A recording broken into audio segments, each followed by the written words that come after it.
Kukosa teknolojia katika Afrika. Ukoloni uliharibu maendeleo ya ndani. Peresti historia na ukoloni.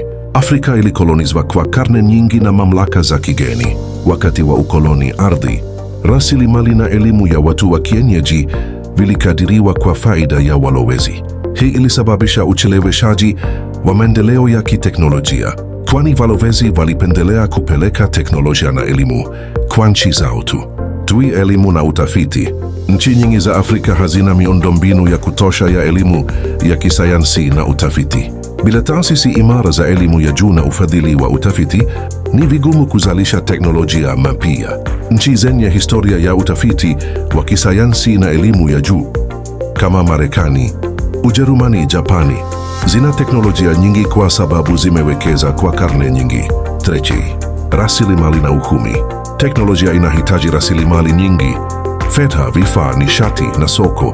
Nchi zilizoendelea zina uchumi imara unaowawezesha kuwekeza katika utafiti na maendeleo ya teknolojia.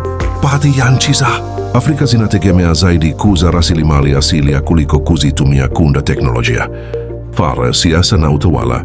Utulivu wa kisiasa unachangia sana maendeleo ya teknolojia. Vita vya wenyewe kwa wenyewe, rushwa au sera zisizo thabiti huzuia uwekezaji katika teknolojia. Pia mabadiliko ya sayansi na tabia ya soko. Teknolojia si mahinsa nyingi zinatokea kwa sababu ya soko lenye mahitaji ya juu na uwezo wa kulipa.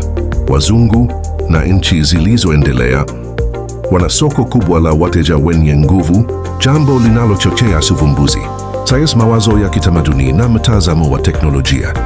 Katika baadhi ya jamii, teknolojia ya kisasa haikuwekwa kipaumbele kwa karne nyingi kutokana na tamaduni au mitazamo ya maisha. Hata hivyo, si kizuizi cha kudumu. Afrika inaanza kuingiza teknolojia kwa kasi sasa hivi, hasa katika simu za mkononi, fintech na startup za teknolojia. Hitimisho: kuna sababu nyingi sana zinazotuma wa Afrika wako nyuma sana kiteknoloji. Hakuna sababu moja tu.